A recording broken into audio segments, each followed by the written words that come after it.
Just trying to figure out the worst case scenario in every decision that I've ever made and being okay with it has helped me have that self-belief.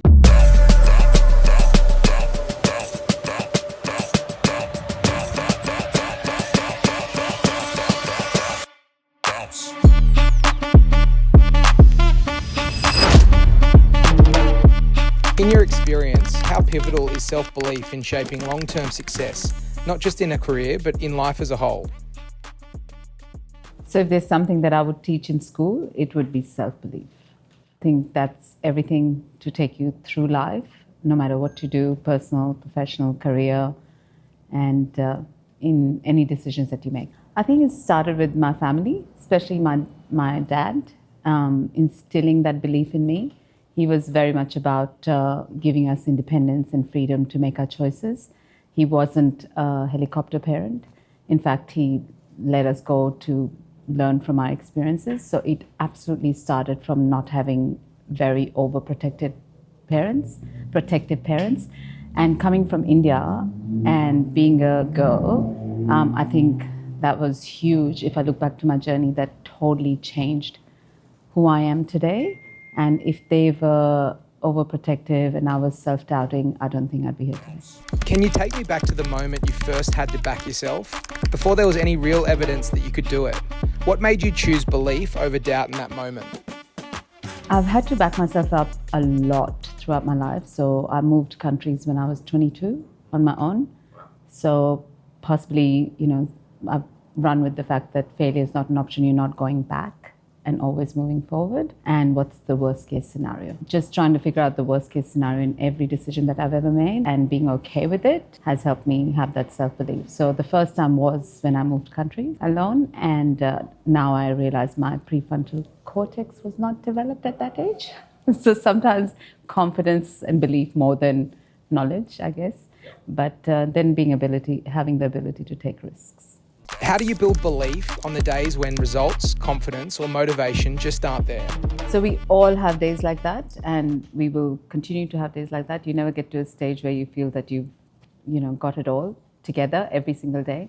And on days like that, I would reflect on my past success. I also talk to some good people in my life and who reassure me and, help guide me back on track. And finally, physical movement. That always works for me. I know to clear my headspace, to get back to being confident and feeling confident, I have to move my body and get a real nice wash and blow dry. So if you're having a bad day, just get through it and get to what matters.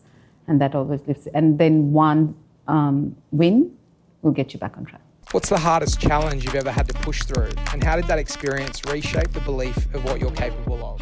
Waiting for this office to be built was possibly the hardest challenge that I had to push through. Like, I was homeless for a year, and people are listening who are responsible for that, for me being homeless. But now that we're here, I've forgotten the journey. So, no, the hardest challenge, look, life is challenging, and especially if you take risks and want to live to your true potential, you will come across lots of challenges.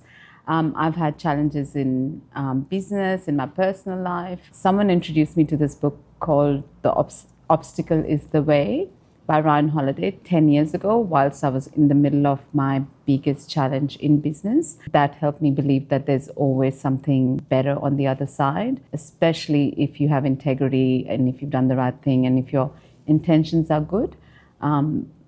Life will throw challenges at you. You just have to push through with some resilience and not break down. Do you have a deeper purpose that drives you? And how does that shape the way you show up, train and perform every single day?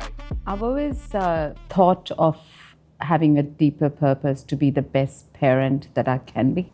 And that possibly drives me every single day, but also to live to my true potential. So we have so much opportunity, especially in our industry, especially in Australia.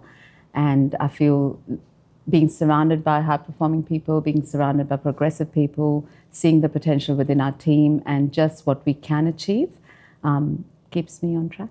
I guess for me personally, success is if I have learned something every single day and if I have lived to my intentions every single day. No real failures per se, but always learning.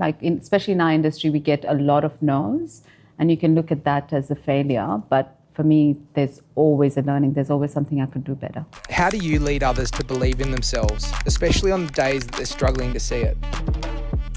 Once again, going back to their journey and their wins till that point where they are feeling like that, especially if they're reaching out to you, making them understand their own strengths and what's going really well for them. So a lot of people, there's the gap and the gain theory. A lot of people look at the gap but not the gain, and trying to get them to see the positives in every situation. There's always a positive and there's always an opportunity, and then helping them work on any weaknesses, any challenges that they're going through, giving them some extra help. I always say you can look at your life as 180 degree, but people who love you and want the best for you can look at it, around 360 degree angle. So just if people are reaching out to you, you've got to help them see the good in them and put them back on track. Looking back on your journey, what role has belief played in getting you to where you are today? And what advice would you give to somebody who's still trying to build that belief in themselves? I absolutely am aware that my self-belief has gotten me to wherever I am. And I look back at my journey and then reflect on, our team, especially women in real estate and women in our industry. They lack a lot of self-belief.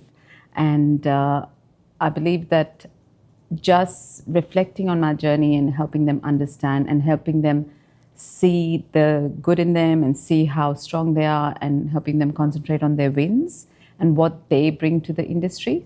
I can just talk about our industry and then I can talk about my home and my two girls who lack self-belief on a daily basis, and just helping them focus on doing something good every single day and those 1%ers every single day to help them get better. And once they get better, they start having more belief.